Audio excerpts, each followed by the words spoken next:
استغفار کرنا، توبہ کرنا، گناہ یاد کر کے شرمندہ ہونا، یہ اللہ کو کتنا پسند ہے. ایک سبحان اللہ، اس کے بارے میں چند برکتیں آپ کو بیان کرتا ہوں.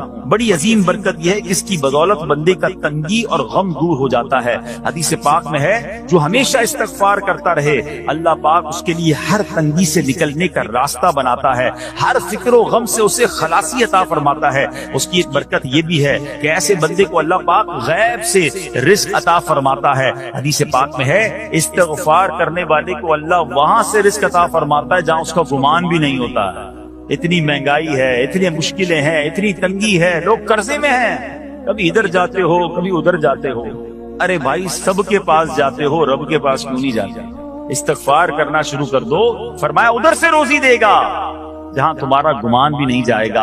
اس کی برکت سے اللہ پاک دلوں کے زنگ کو دور فرماتا ہے. آئیے پیارے اسلامی بھائیوں، اللہ کو معافی مانگنا، دل سے پکارنا کتنا پسند ہے. میں آپ کو ایک بہت ہی خوبصورت واقعہ بتاتا ہوں، اور یہ واقعہ ہے حضرت موسیٰ علیہ نبینا علیہ السلام کا. اللہ پاک نے حضرت موسیٰ علیہ نبینا علیہ السلام نے ایک بار اپنی مناجات میں عرض کیا یا اللہ یا رب. اللہ پاک کی طرف سے جواب آیا لبیک یا موسیٰ. آپ نے عرض کی یا اللہ تو میرا مالک ہے، تو خالق ہے، میں تو تیرا بندہ ہوں. ارشاد ہوا مجھے یہ پسند ہے کہ جب مجھے کوئی میرا بندہ یا رب پکارے تو میں اسے لبیک کہہ کر جواب. اللہ فرما رہا ہے حضرت موسیٰ نے عرض کی یا رب کیا یہ ہر مطیع بندے کے لیے ہے؟ کیا ہر نیک آدمی کے لیے ایسا ہے کہ جب تجھے وہ پکارے تو لبیک فرماتا ہے؟ سنو اللہ فرماتا ہے ہاں بلکہ ہر گناہگار بندے کے لیے بھی ہے. حضرت موسیٰ نے عرض کی یا اللہ فرما بردار تو تیری اطاعت کرتا ہے. وہ بات تو سمجھ آ رہی ہے، گناہگار پر یہ کرم کس وجہ سے؟ اے ہائے سنو میرے رب کیسا کریم ہے. فرماتا ہے اے موسیٰ اگر میں بھلائی کرنے والے کو اس کی بھلائی کا بدلہ دوں اور برائی کرنے والے پر اس کی برائی کی وجہ سے احسان نہ کروں تو میرا جود و کرم کہاں جائے گا؟ اللہ فرماتا ہے میرا پھر کرم، میری رحمت کس لیے ہے؟ برائی کرنے والا بھی گناہ کرنے والا بھی مجھے پکارتا ہے، میں اسے بھی لبیک کہہ کر جواب دیتا ہوں. حضرت موسیٰ علیہ نبینا علیہ السلام کو ایک بار وحی نازل ہوئی کہ اے موسیٰ فلاں علاقے میں جاؤ، ہمارا ایک نیک بندہ اس کا انتقال ہو گیا ہے، جا کے اس کو غسل دو، اس کو کفن دو اور اس کا جنازہ پڑھو. حضرت موسیٰ وہاں پہنچ گئے اور جب وہاں جا کر آپ نے لوگوں سے کہا کہ مجھے فلاں بندے کے پاس لے جاؤ جس کا انتقال ہوا ہے، مجھے غسل دینا ہے، کفن پڑھنا ہے، جنازہ پڑھنا ہے. لوگوں نے کہا حضرت یہ تو زمانے کا گناہگار، بڑا بےہودہ، بڑا بدکار شخص تھا، آپ کو رب کا حکم تھا، آپ نے غسل بھی دیا، کفن بھی پہنایا، جنازہ بھی پڑھا، پھر رب کی بارگاہ میں عرض کی مولا بندے تو یہ کہہ رہے ہیں یہ تو بہت برا آدمی تھا، تو نے مجھے بھیجا اور فرمایا تیرا پیارا بندہ، میں نے جنازہ بھی پڑھ دیا، غسل اور کفن بھی دیا. پھر آپ سوچیں کہ کسی کا جنازہ حضرت موسیٰ پڑھ دیں تو اس کی تو بخشش کا تو کوئی مسئلہ ہی کوئی نہیں نا، وہ تو اللہ کے نبی جس کا جنازہ پڑھے غسل دے تو یا اللہ تو نے ایسا انتظام فرما دیا. رب کریم کی طرف سے پتہ ہے کیا جواب آتا ہے؟ اللہ فرماتا ہے اے موسیٰ بندے سچ کہتے ہیں، یہ بندہ واقعی بڑا گناہگار تھا. جو علاقے والے شہر کے لوگ کہہ رہے ہیں نا ٹھیک کہہ رہے ہیں، یہ بندہ تھا ہی ایسا. کہ اللہ جب اتنا گناہگار تو اتنی بڑی مہربانی کس وجہ سے؟ ارشاد ہوا اے موسیٰ اس بندے نے مرنے سے پہلے مجھ سے 5 کلمات کے ذریعے بات کی، مناجات کی، مجھے پکارا، 5 سینٹنس تھے، 5 کلمے تھے، اور اے موسیٰ اس کی وجہ سے میں نے اس کی مغفرت فرما دی. حضرت موسیٰ کہتے ہیں یا اللہ وہ 5 کلمے تو بتا دے. وہ 5 کیسے جملے تھے کہ علاقے میں سب سے مشہور بدکار اور اس کا انتقال ہو تو رب مغفرت بھی فرمائے اور اپنے نبی کو فرمائے جا کے جنازہ پڑھو. تو آپ نے کہا یا اللہ وہ 5 کلمات بتا دے. اب ذرا یہ 5 کلمات سنیے گا. ایکچولی جو بات سمجھنی ہے نا، استغفار ہے کیا، معافی مانگنا ہے کیا، توبہ کیا ہے. اللہ فرماتا نا کہ ہم نے سنا کہ جو بندہ اللہ سے استغفار کرتا ہے اللہ اسے دیکھ کر مسکراتا ہے. اس کی وجہ یہ کہ بندہ رب کی بارگاہ میں اپنے آپ کو سرنڈر کرتا ہے، اپنے گناہ یاد کرتا ہے، اپنی کم مائگی کا اظہار کرتا ہے. وہ کہتے ہیں الندم التوبہ، شرمندگی توبہ. شرمندہ ہو جائے نا انسان. دنیا میں پتہ کیا معاملہ ہے، ہم کسی عدالت میں جا کر کہتے ہیں ہم نے جرم کیا ہے، اقبال جرم، ٹھیک ہے، تو کیا ہوتا ہے، جج کہتا ہے پھر اس کو گرفتار کرو اور سزا سناؤ. بندہ خود ہی مان رہا ہے، گواہوں کی ضرورت کیا ہے. دنیا کی عدالت میں اقبال جرم پر سزا ملتی ہے. میرے رب کی رحمت کی عدالت دیکھو، بندہ وہاں جا کر اقبال جرم کر لے، شرمندہ ہو جائے، معافی مانگ لے، اللہ اس کے سارے گناہ معاف فرما دے. یہ فرق ہے دنیا والوں میں اور رب کی عدالت میں. سبحان اللہ. وہ حضرت موسیٰ کہتے ہیں یا اللہ وہ 5 کلمے بتا، اور بتائے گئے تو وہ 5 کلمے سنیے گا ذرا. وہ بندہ کہتا ہے مرنے سے پہلے اے رب تو جانتا ہے میں نیکوں سے محبت کرتا ہوں اگرچہ خود نیک نہیں ہوں، یا رب تو جانتا ہے میں فاسقوں سے بغض رکھتا ہوں اگرچہ میں خود فاسق ہوں. سمجھ رہے ہیں بات؟ اے اللہ نیکوں سے پیار کرتا ہوں، مجھے پتا ہے میں خود نیک نہیں ہوں، میں گناہ گاروں سے نفرت کرتا ہوں حالانکہ میں خود بھی گناہ گار ہوں. کہیں بھی اپنی بڑائی نہیں ہے، میں گناہ گار، میں بدکار، مگر اللہ میں پیار کرتا ہوں نیک لوگوں سے. تیسرا جملہ کیا تھا؟ یا رب اگر مجھے معلوم ہو جائے کہ میرے جنت میں داخل ہونے سے تیری ملکیت میں کوئی کمی آ جائے گی، اے اللہ میں تجھ سے پھر جنت کا سوال کرنا چھوڑ دوں. مجھے یہ پتا ہے یا اللہ تو نے مجھے جنت میں داخل کیا نا، تیری جنت میں کوئی کمی نہیں آئے گی، بہت بڑی ہے، اب مجھے داخل بھی کرنے سے تیرا کچھ نہیں جائے گا. اگر کچھ جاتا ہوتا تو یا اللہ میں جنت تیرے سے مانگنا چھوڑ دیتا. چوتھا جملہ کیا ہے؟ اے رب اگر مجھے معلوم ہو جائے کہ مجھے جہنم میں داخل کرنے سے تیری ملکیت میں اضافہ ہو جائے گا تو میں پھر جہنم سے پناہ نہیں مانگوں. یعنی اگر تو تیرے ملک میں تیری شان میں اضافہ ہو رہا ہے مجھے جہنم میں ڈالنے سے، پھر تو میں نہیں کہوں گا تجھے کہ جہنم سے نکال. اگر مجھے پتا ہے تو پہلے ہی مالک ہے، تو پہلے ہی خالق ہے، سب کچھ تیرا ہے، مجھے جہنم میں ڈالنے سے تیری کوئی ملکیت میں اضافہ نہیں ہونا. اور آخری بات کیا کہتا ہے؟ یا رب اگر تو مجھ پر رحم نہ کرے گا تو پھر کون کرے گا؟ اللہ فرماتا ہے اے موسیٰ میں نے اس پر رحم کیا، یہ میرے کرم کے لائق تھا، میرے کرم کے لائق نہیں تھا کہ میں اسے ناکام لوٹا دیتا. جب اس لیے کلمات کہے تو میں نے اسے درگزر فرمایا، اس کی مغفرت فرما دی اور میں ہی بخشنے والا مہربان. تو اے میرے پیارے اسلامی بھائیوں، آج وہ کام سیکھ کے جانا ہے، سمجھ کے جانا ہے، جس کو جو بندہ کرتا ہے تو رب کی رحمت گویا مسکراتی ہے. وہ یہ ہے کہ اللہ سے معافی مانگتے رہیں، استغفار کرتے رہیں، اللہ کو راضی کرنے کی کوشش کرتے رہیں، اپنے گناہوں پر ندامت رکھیں. کہ جو معافی مانگتا ہے نا اللہ اسے بہت پسند فرماتا ہے. حدیث پاک میں آتا ہے التائب من الذنب کمن لا ذنب له، گناہوں سے توبہ کرنے والا ایسا ہے جیسا اس نے گناہ کیا ہی نہیں ہے. اچھا اب ایک اور بہت پیارا عمل جس کو دیکھ کر اللہ مسکراتا ہے، وہی میں نے تفسیر بتائی کہ اللہ کی رحمت راضی ہو جاتی ہے اور اللہ کی رحمت برستی ہے، رب راضی ہو جاتا ہے. نبی پاک علیہ السلام نے فرمایا 3 بندے ہیں اللہ پاک انہیں دیکھ کر مسکراتا اور کیا ہوتا ہے؟ فرمایا اور بہت خوش ہوتا ہے. اب وہ 3 بندے کون سے ہیں؟ چیک کرنے ہم ان میں ہیں کہ نہیں. فرمایا نمبر 1 وہ بندہ جو رات کو اٹھے، بستر چھوڑے، اچھی طرح وضو کرے، پھر نماز پڑھنے کھڑا ہو جائے، اسے دیکھ کر اللہ پاک فرشتوں سے فرماتا ہے اے فرشتوں بتاؤ میرے بندے کو نیکی پر کس نے اکسایا ہے؟ فرشتے عرض کرتے ہیں مولا تو بہتر جانتا ہے. اللہ پاک فرماتا ہے ہاں میں جانتا ہوں مگر تم مجھے بتاؤ.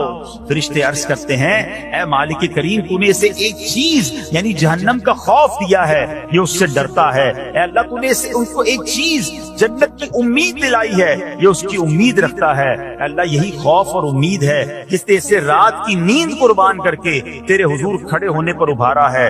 اب اللہ پاک فرماتا ہے اے فرشتوں گواہ ہو جاؤ کہ جس چیز سے ڈرتا ہے یعنی جہنم سے ڈرتا ہے میں نے اپنے اس بندے کو اس سے امن بخشا، اور جس کی امید رکھتا ہے یعنی جنت کی میں نے جنت اس پر واجب کر دی. رات اٹھ کر جب دنیا سوئی ہو بندہ اٹھ کر تہجد کی نماز ادا کرے، اللہ کی بارگاہ میں آنسو بہائے، اللہ فرشتوں کے سامنے گویا فخر فرماتا. دوسرے نمبر پر سنو فرمایا دوسرا وہ شخص جو حق و باطل کی لڑائی میں شریک ہوا، ثابت قدم رہا یہاں تک کہ شہید ہو گیا، یا اللہ پاک نے اسے فتح عطا فرمائی. اللہ اس بندے کو دیکھ کر بھی مسکراتا ہے. جہاد کرنے والے مجاہدین یا تو شہید ہو جائیں یا غازی ہو کر لوٹے اللہ کی رضا کے لیے، اللہ کی رحمت ان پر بھی چھما چھم برستی ہے. اور تیسرے نمبر پر فرمایا تیسرا وہ بندہ جو رات کو سفر کرتا ہے، یہاں تک کہ رات کے آخری حصے میں جب کہیں ٹھہرتا ہے تو اس کے ساتھ والے سو جاتے ہیں مگر وہ کھڑا ہو کر نماز پڑھنے لگتا ہے، اس بندے کو دیکھ کر بھی اللہ پاک مسکراتا ہے.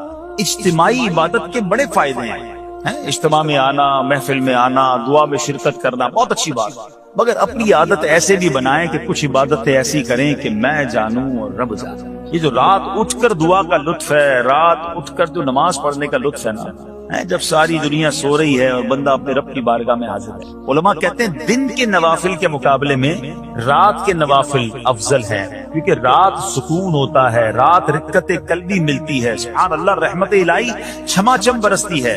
ہمیں کیا کرنا ہے کہ رات تہجد کی نماز کی عادت ڈالے. رمضان میں بن گئی تھی نا، سحری کے لیے اٹھتے تھے تو لوگ تہجد پڑھتے تھے. اللہ کرے کہ یہ عادت بن جائے. کبھی کبھی اگر ہر روز نہیں ہو سکتا کم از کم کبھی کبھی کریں. اچھا اگر ایسی کوئی عبادت ہو بھی جائے نا پھر سب کو بتائیں نا کہ رات اٹھا تھا تو جناب دعائیں بھی کی تو آنسو بھی بہائے. نہیں, کبھی کبھی ایسا کیا کرو کہ میں جانوں اور رب جانے. اللہ سے باتیں کیا. میں آپ کو صحیح بتاؤں, آپ مجھے ایک بات بتائیں, یہ تو آپ نے سن بھی لیا کہ اللہ کی رحمت کس قدر برستی ہے اس پر. زندگی میں بھی جب کبھی ہم پریشان ہوں اور رات نیند نہ آئے, کبھی کبھی ایسا ہوتا ہے پریشانی میں نیند نہیں آتی, کروٹیں بدل رہا ہوتا ہے انسان, اور اس کروٹ بدلتے بدلتے میں آپ کی جب والدہ حیات ہوگی یا ماشاءاللہ جن کے پاس ماں موجود ہے, ماں جیسی ہستی کہاں ملتی ہے. ایک بار اور سن لو, دنیا کی بہت ساری چیزیں میرے اور آپ کے پاس ہیں جو ریپلیسیبل ہیں, جو بدلی جا سکتی ہیں.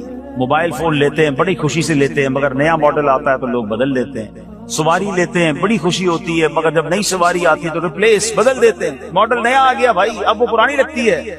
مگر یاد رکھو, ماں باپ چلے جائیں نا, اس کے بعد ماں باپ دوبارہ نہیں بنتے. ان کا کوئی نیا ورژن یا نیا ماڈل نہیں ہے تو ان کی قدر کر لو, ان کی دعائیں لے لو. تو بہرحال آپ کبھی کبھی تکلیف میں ایسا ہوا ہو کہ رات کو نیند نہ آئی ہو, بے قرار ہو کر ماں کے پاس گیا, آنکھوں میں آنسو لے کر کہ ماں میں پریشان ہوں, بیمار ہوں, یا قرضے میں ہوں, یا فلاں پرابلم ہے. ماں نے کیا کیا تھا, کروٹ بدل کر سو گئی تھی کہ بیٹا تو جان تیرا کام جانے, یا ماں خود بھی بیدار ہو گئی, سینے لگایا اور دعا کرنا شروع کر دی. بھائی ہم روئے تو ماں بھی روئی. یہ ہے نا ماں. میری تکلیف, ایسا لگتا ہے کہ مجھے کبھی کبھی یہ فیصلہ کرنا مشکل ہوتا تھا کہ تکلیف مجھے زیادہ ہوتی ہے میری تکلیف میں, میری والدہ کو زیادہ ہوتی ہے. بیمار میں ہوں, تکلیف اسے, یہ رشتہ کہاں ملتا ہے. مگر مجھے ایک بات بتاؤ, جب میری تکلیف پر رات نیند چھوڑ کر, بستر چھوڑ کر میں ماں کے پاس گیا, ماں نے سینے لگایا, تو اگر میں اپنا بستر چھوڑ کر آنکھوں میں آنسو لیے میری ماں سے مجھے کہیں زیادہ پیار کرنے والے رب کی بارگاہ میں چلا گیا, تو اس کی رحمت کیا مجھے مایوس کر دی. میری ماں کے دل میں جو ممتا ہے نا, وہ بھی میرے رب نے ڈالی ہے.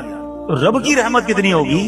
کبھی کبھی اللہ کی بارگاہ میں رات کے اس پہر حاضر ہوا, جو پرابلم ہے آپ کی, جو مشکل ہے آپ کی, آپ یقین کریں, آپ اللہ کی بارگاہ میں تہجد کے وقت رات کے آخری پہر آنسو بہائیں, دعائیں کریں, نوافل پڑھیں, پھر دیکھیے آپ کے دل کو تسلی کیسے ہوتی ہے. آپ کا ایمان تازہ ہو جائے گا, اور آپ نے دیکھا کہ ایسے وقت عبادت کرنے والوں سے رب کتنا راضی ہوتا ہے. اللہ کرے یہ بات ہمیں سمجھ آ جائے. اسی طرح عظیم صحابی حضرت عبداللہ ابن مسعود رضی اللہ عنہ سے روایت ہے, پیارے آقا مکی مدنی مصطفیٰ صلی اللہ تعالی علیہ وسلم نے فرمایا, ایک بندہ رات کو اٹھتا ہے, اچھی طرح وضو کرتا ہے, پھر اللہ پاک کی حمد کرتا ہے, اس کی بزرگی بولتا ہے, اپنے نبی علیہ الصلوۃ والسلام پر درود پڑھتا ہے, قرآن کھول کر پڑھنا شروع کر دیتا ہے. یہ وہ بندہ ہے جسے دیکھ کر اللہ پاک مسکراتا ہے اور فرماتا ہے, دیکھو میرا بندہ عبادت کر رہا ہے جبکہ اسے میرے سوا کوئی نہیں دیکھ رہا. اللہ, یہ کاش ہمیں عادت مل جائے کہ ہم اکیلے میں عبادت کریں, انفرادی عبادت کریں, میں جانوں میرا رب جانے. کبھی تلاوت کریں, کبھی درود پڑھیں, کبھی دعائیں کریں, کبھی آنسو بہائیں. سبحان اللہ, اس کا مزہ ہی اور ہے. ہاں, کبھی ایسا ہونا چاہیے. ہم محفل میں عشق رسول کے عالم میں رو بھی پڑھتے ہیں, مدینے کی یاد ہو, نعت شروع ہو تو ہماری آنکھوں میں آنسو آ جاتے ہیں, یہ بھی اچھی بات ہے.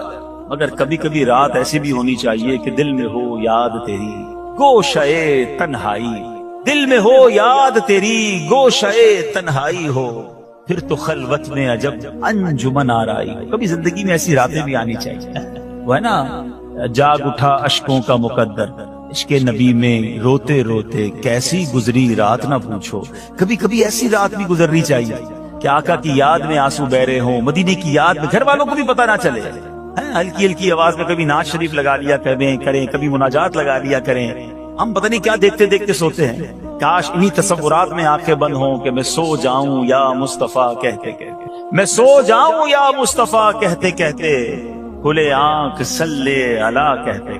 جو مدینے کے تصور میں سوتے نا, پھر خواب میں زیارت بھی کر لیتے. خواب کا ایک فنامنا یہ بھی ہے, آپ جس چیز کے بارے میں سوچتے ہوئے سوتے ہیں نا, عموماً گندی باتیں دیکھ کر, گندی چیزیں دیکھ کر سوتے ہیں, پھر ایسے ڈراؤنے خواب بھی آتے ہیں, انہیں ٹینشن بھی آتی ہے. فلموں میں بھی ماردار دیکھی, خواب میں بھی لڑائی جھگڑے دیکھ رہے ہیں. جو مدینے کی یادوں میں سو رہا ہے, جو باوضو سو رہا ہے, جو اللہ کا ذکر کر کے سو رہا ہے, جو نوافل پڑھ کے سو رہا ہے, پھر دیکھو خواب میں بھی کہاں کہاں کی سیر کرے گا انشاءاللہ. تو اپنی خلوتوں کو اچھا کریں, اپنے اکیلے وقت کو بھی خوبصورت کریں, آنسو بہائیں. اور سبحان اللہ, تہجد پڑھنے والوں کے چہروں پر نور بھی آ جاتا ہے. ہاں, یہ ایک الگ نعمت انہیں ملتی ہے, اللہ نصیب فرما دے. اچھا, ایک اور خوبصورت کام ہے, اللہ کریم جنہیں دیکھ کر مسکراتا ہے. فرمایا حضرت ابو سعید خدری رضی اللہ عنہ فرماتے ہیں, رسول ذیشان مکی مدنی سلطان صلی اللہ تعالی علیہ وسلم نے فرمایا, 3 بندوں کو دیکھ کر اللہ پاک مسکراتا ہے. وہ قوم جو نماز میں صفیں سیدھی کرتی ہے، اور جو وہ بندہ جو اللہ پاک کی راہ میں جہاد کرتا ہے، تیسرا وہ بندہ جو رات کے اندھیرے میں عبادت کرتا ہے، انہیں دیکھ کر اللہ پاک مسکراتا ہے۔ جہاد والی بات اور رات والی عبادت کی بات تو ہو گئی، اب اس میں نئی بات سیکھنے کو ملی، صفیں درست کرنے والی۔ اب روز نماز پڑھ رہے ہیں، صفیں درست نہیں کر رہے ہوتے، امام صاحب کہہ کے تھک جاتے ہیں، کاندھے سے کاندھا ملائیں، صفوں کو سیدھا کریں۔ صفوں کو سیدھا کرنے والوں کو دیکھ کر رب کی رحمت مسکراتی ہے، رحمت برستی ہے۔ اب یہ کتنا آسان کام ہے، مگر اس کی طرف بھی توجہ نہیں ہوتی ہے۔ یاد رکھیے کہ صفیں سیدھی کرنا یہ بڑی نیکی ہے، اور اللہ کرے کہ ہم اس پر عمل کرنے والے بنیں۔ اور صفیں درست نہ کرنا ترک واجب، ناجائز اور گناہ ہے۔ سیدھی صفیں نہیں کرتے، نہیں ناجائز کرتے ہیں، گناہ کرتے ہیں۔ صف درست نہ کرنے سے نماز ناقص رہ جاتی ہے۔ اور یہ بعض اوقات وہ کہتے ہیں یار ہمیں اس نماز میں وسوسے بہت آتے ہیں، روایتوں میں آتا ہے صف درست نہ کرنا نماز میں وسوسے آنے کا سبب ہے۔ صفیں ٹھیک نہیں ہوگی نا، عجیب عجیب سی باتیں دماغ میں آئیں گی۔ کیوں؟ حدیث پاک میں آتا ہے شیطان تمہارے درمیان بھیڑ کے بچے کی طرح گھس جاتا ہے، شیطان صفوں میں گھس جاتا ہے۔ صف سیدھی نہ کرنے میں چہرہ بگڑنے کا اندیشہ ہے۔ اب ذرا غور کر لیجیے یہ کتنا ضروری ہے۔ قرآن کریم میں ایک سورت ہے سورہ صافات، اس مبارک سورت کی پہلی آیت میں اللہ پاک نے فرمایا وَالصَّافَّاتِ صَفًّا، ان کی قسم جو باقاعدہ صفیں باندھے ہوئے ہیں۔ حضرت عبداللہ ابن مسعود فرماتے ہیں یہاں صفیں باندھنے والوں سے مراد فرشتے ہیں۔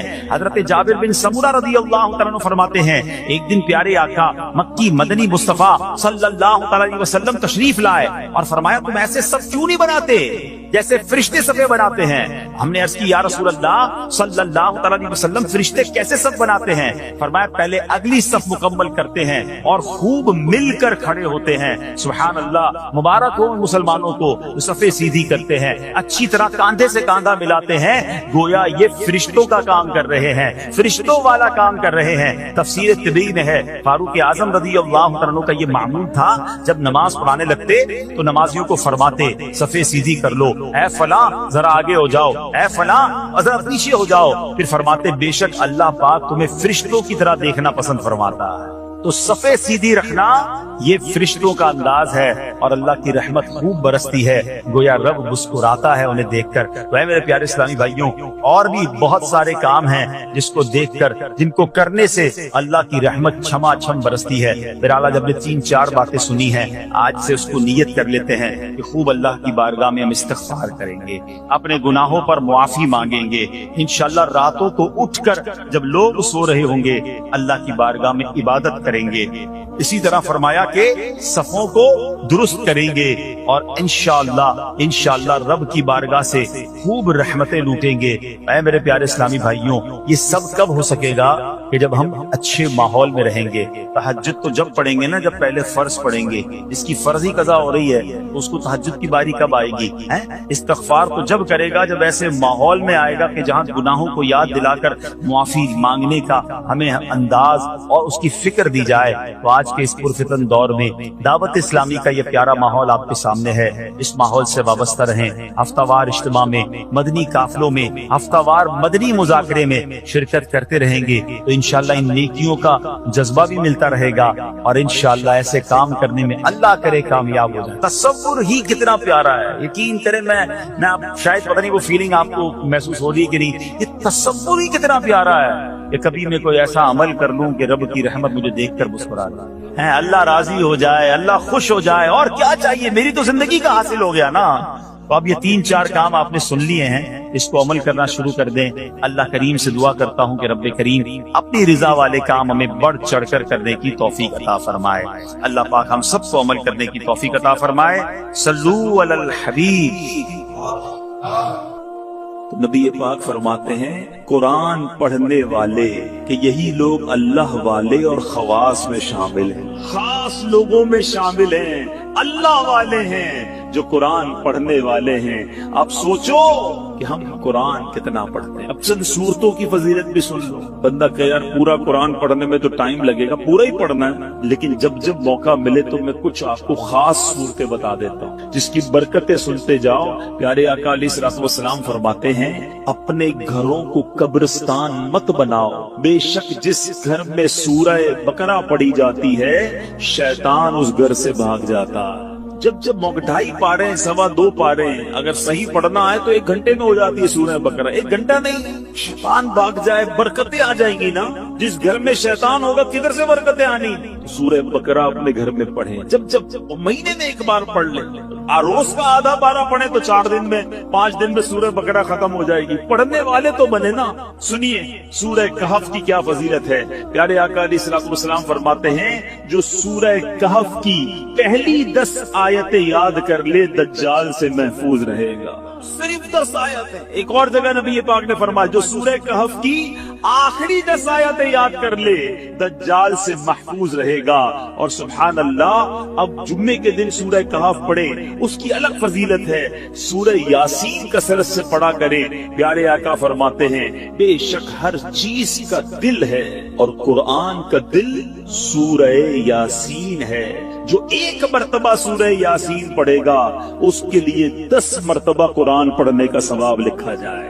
اللہ کی رحمت تو دیکھو سورہ یاسین 12-10 منٹ میں پوری ہو جاتی ہے. 10 قرآن کا ثواب. ہم سے گھنٹوں ٹی وی دکھوا لو، ہم سے گھنٹوں فون پہ بات کروا لو، 10 منٹ سورہ یاسین کے لیے ٹائم نہیں نکلتا. کتنی دوری ہے قرآن سے. سوچئے سورہ دخان یہ بھی تقریباً 3 صفوں کی سورت ہے. بہت جلدی پوری ہو جاتی ہے. فضیلت سنو.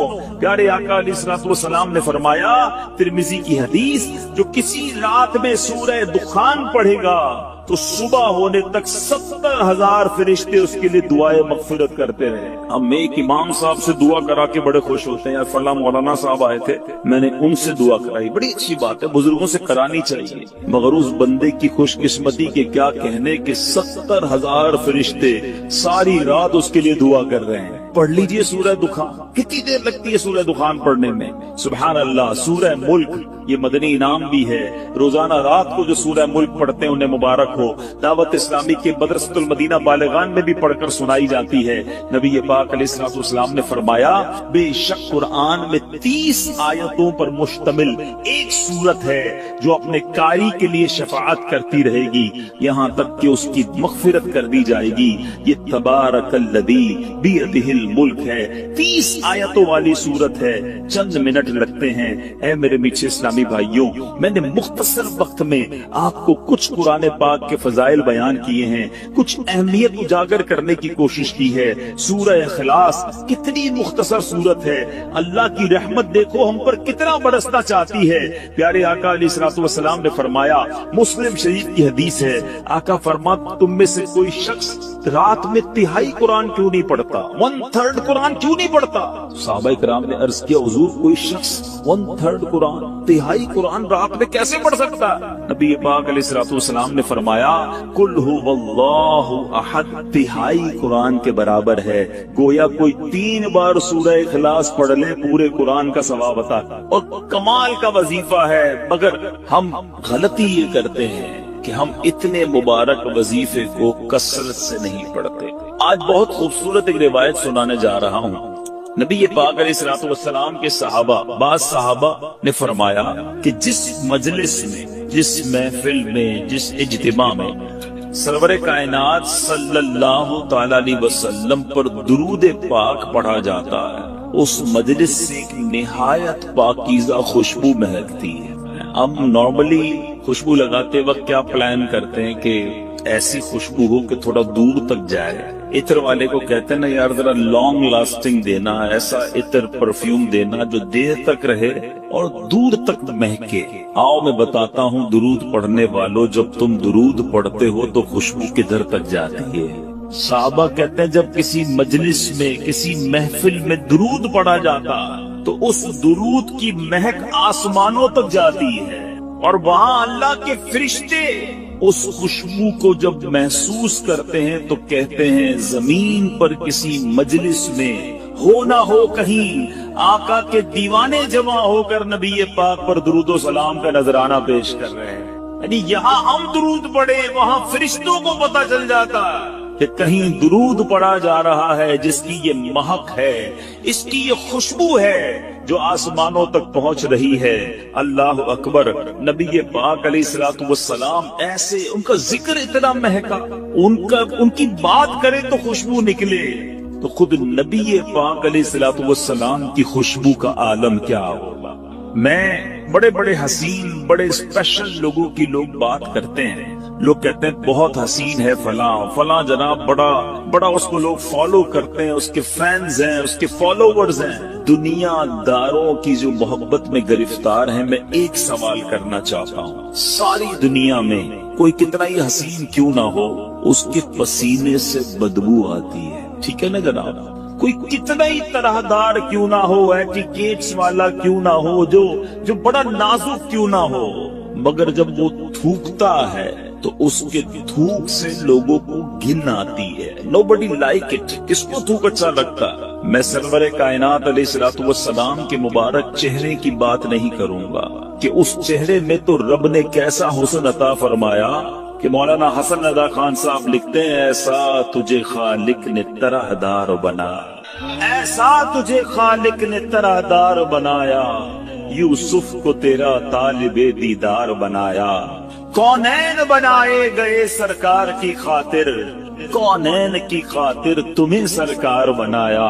تو نبی پاک کے مبارک چہرہ انور اور اس کے حسن کی بات آج نہیں کریں گے، پیارے آقا کے ان ہاتھوں کی بات نہیں کریں گے کہ جس طرف اٹھ گئی دم میں دم آ گیا، اس نگاہ عنایت پہ لاکھوں سلام، ہاتھ جس سمت اٹھا غنی کر دیا، موجے بحر سماحت پہ لاکھوں سلام، ہم اس کی بھی بات نہیں کریں گے۔ پیارے آقا کے مبارک دور و نزدیک کے سننے والے وہ کان لالے کرامت پہ لاکھوں سلام، اس کی بھی بات نہیں کرتے، بلکہ ہم صرف ان دو چیزوں کی بات کرتے ہیں کہ جس سے عموماً لوگ دور بھاگتے ہیں۔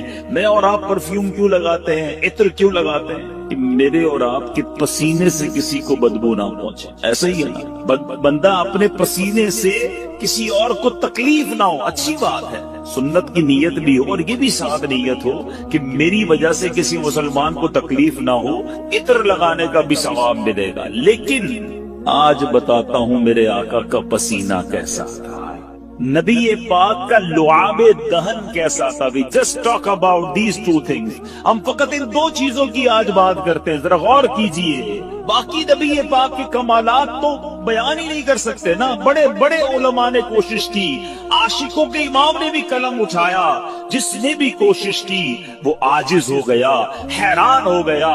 کیا خوب لکھتے ہیں اعلیٰ حضرت، سرور کہوں کہ مالک و مولا کہوں تجھے، باغ خلیل کا گل زیبا کہوں تجھے، آقا تیرے تو وصف عیب تناہی سے ہے بری، حیران ہوں میرے شاہ میں کیا کیا کہوں تجھے۔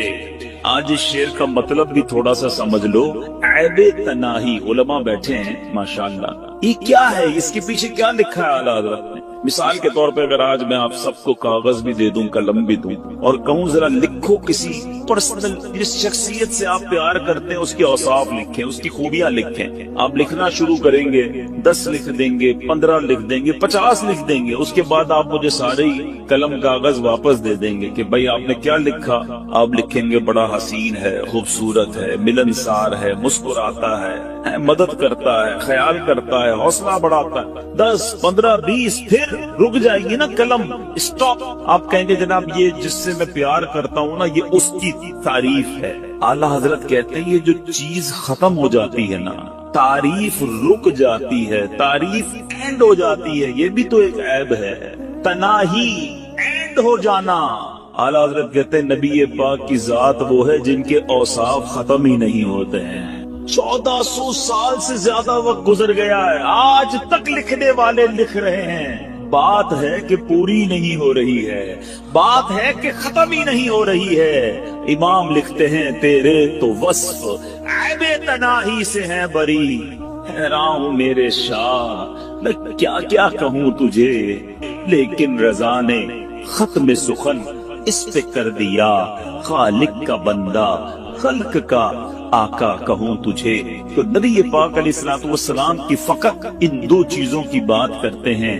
آپ نے ذکر مصطفیٰ درود پاک کے بارے میں سنا نا کہ آقا کا ذکر کرو تو آسمان تک خوشبو جاتی ہے، کیوں نہ خوشبو جائے؟ نبی پاک خود کتنے مہکے مہکے، اللہ اکبر۔ میرے آقا جس گلی سے گزر جاتے ہیں نا، جس گلی سے نبی پاک گزر جاتے وہ سڑک مہک جایا کرتی، وہ گلی خوشبودار ہو جایا کرتی۔